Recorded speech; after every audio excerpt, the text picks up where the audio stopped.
We start with what we call the Obama derangement syndrome, for lack of a better term.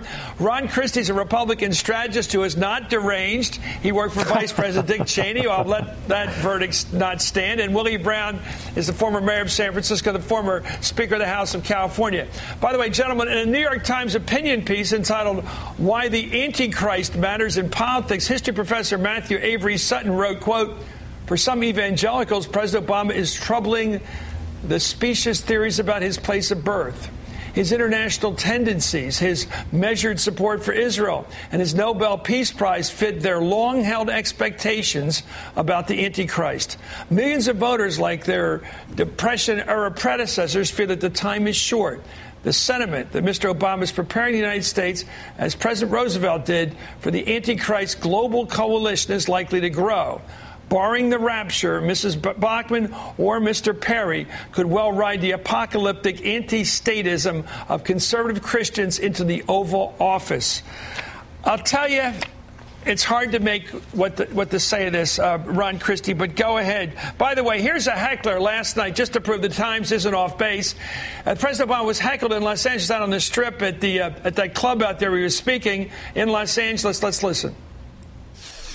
I want to Christian God is the one and only true living God, the creator of heaven and the universe. Jesus Christ is God. Jesus Christ is God. Jesus Christ is the Son of God. Well, that's kind of a benign look, Ron Christie, but I don't know what a guy's supposed to say when people are screaming that kind of religious zealotry at you when you're giving a secular fundraiser. Well, Chris, I just think that's entirely disrespectful. Obviously, I have certain policy disagreements with the President of the United States, and rightfully so. But for people to heckle the President like that, or people to suggest that he's the Antichrist or he was born in a foreign country, I just think that's nuts. We need to focus our disagreements on policy. You know, I had the opportunity, I'm spending the month up here at Harvard University as a fellow at their Institute of Politics, and I had a chance to talk to David Axelrod last night, and we agreed. We can respectfully disagree with individuals based on their politics, but you should never go after people personally, because that's why people around the United States hold politicians in such low disregard, and people who engage in this behavior are equally reprehensible. Mayor Brown, we're going to go through a long list of these crazy accusations against the president here at the beginning of the program tonight, because they are unique. It's not just people calling him the Antichrist. There's people who said he was born in some other country. We're going to get to accusations to just go across the board. What is it about Obama that inspires this kind of weird, zealous hatred? Well, I think you'd have to start with the fact that he is unusual in that he is an African American. That is an unusual thing for this country. We've been looking forward as African Americans to this for a very long time, but we know that there's a residual amount of racism in this country. It's there. It's going to be there for a long time, and it expresses itself in many, many ways. And this is not playing the race card to justify what I am saying. Let me also tell you that there are real disagreements by some people in this country with Barack Obama on the questions of whether or not he is too liberal. That's always a problem for lots of people. And all of these crazy statements really come from people not listening to nor being led by individuals who are saying, be rational, be direct, and be what we ought to be, and that's democratic. Well, you know, I want to be careful about the race card as you do, and I do think, playing the devil's advocate, Mr. Mayor, nobody ever accused someone like you, who was really much a mainstream Democratic politician. The worst thing to say about you is you were a smart pal. You know, I don't know. Did you have to face these kinds of strange accusations when you were Speaker in California, the Assembly, or when you were Mayor of San Francisco? No. Be clear. All of this is new. It has come in the new century, Chris. In the years in which I served as Speaker, remember, I was elected with more than half of the people elected me were Republicans who voted for me. Democrats were in the minority that gave me the job. Secondly, you had a Republican Party led by really talented Republicans who believed in the government as we see it, whether it was Pete Wilson, whether it was even Richard Nixon. These are people who did have some sense that the government was for all the people, not just Republicans. And the Tea Party types literally didn't exist. They just didn't surface anywhere. Nobody gave them any respect. However, they started their life from the whole business of people saying too much affirmative action. There should be no affirmative action, no set-asides. That crowd began to surface saying preferential treatment for unqualified people. Suddenly, you begin to get an environment where it was okay to be racist. Well, here's something, another strain of the crazy far right. Here's the National Rifle Association's Wayne LaPierre, and I've known this guy a long time. I'm astounded by this new accusation that the president is leading some conspiracy. Anyway, here he is, Wayne LaPierre, head of the NPR and National Public Radio, National Rifle Association, at the conservative conference in Florida last week. Let's listen to Wayne LaPierre of the National Rifle Association. The president will offer the Second Amendment lip service and hit the campaign trail saying he's actually been good for the Second Amendment. But it's a big, fat, stinking lie. It's all part of a massive Obama conspiracy to deceive voters and hide his true intentions to destroy the Second Amendment in our country.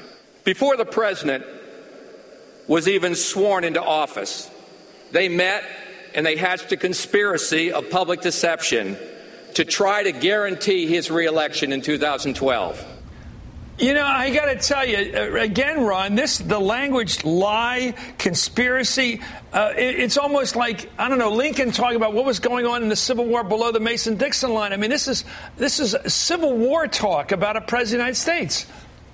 Oh, come on, Chris. Look, Wayne LaPierre, what he obviously. Just said. But hey, look. I can play hardball on this as well. I don't agree with what I don't agree with what he had to say, but to suggest that somehow that Wayne LaPierre is somehow some fringe element, let us not forget that the President of the United States has said about his own constituencies, if they bring a knife to a fight, let's bring a gun. This is the same President of the United States who said that the Republicans should ride in the back of the bus. This is the same President of the United States who was introduced on stage by Jimmy Hoffa, who said, Mr. President, we are your army, let's take them out. So I have a big problem with somehow Wayne LaPierre saying something that I don't agree with and trying to raise money, but the President of the United States out of his own mouth and taking the same podium from Mr. Hoffa said, oh, Mr. President, we're your army, we're going to take them out, is reprehensible. But yet and still, the cry about Mr. Obama allowing Democrats and union members to say bad things about Republicans and the Americans he was elected to serve, that's an entirely different standard, Chris. I can't help you if you don't see the difference. Let me go to Mayor Brown. Here he is, calling the president guilty of a big, fat, stinking lie. That's pretty direct. Accusing him of hatching a conspiracy to undermine the constitutional protection of bear arms. What is this about? Why do they have to do it? Are they trying to raise money? Do they really believe this stuff? What's going on with the National Rifle Association here?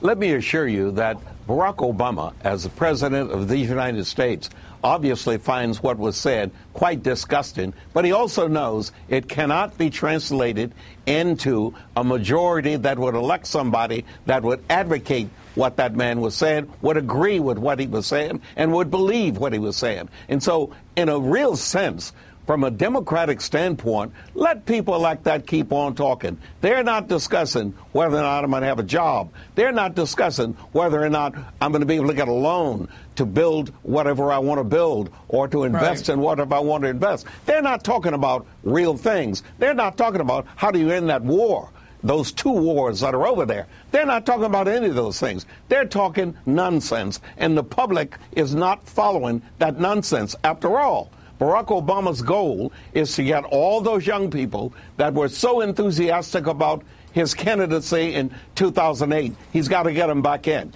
He's got to make African Americans and others as proud as they were of him. And he's got to recapture the magic of being able to communicate with the public press in this country and through the public press. He is otherwise going to be in trouble. Ron, hold on here for a second, Ron. No, Ron, let's hold on. I want you to respond to Michelle Bachmann here. Here she is on Simon Conway's WHO radio show out in Iowa yesterday, speaking to callers. Here's one of the callers criticizing President Obama, and listen for Bachmann's reaction. I think anyone who's anyone has to just put the hammer down, stare at him with razor wire in their eyes, in their voice, and make a joke out of the guy because he's blowing up our country. And I'm telling you, the guy is a walking nightmare. I would vote for Charles Manson before this guy. But I'm pulling for you big time all the way to go, Michelle. Hey, thank you for saying that.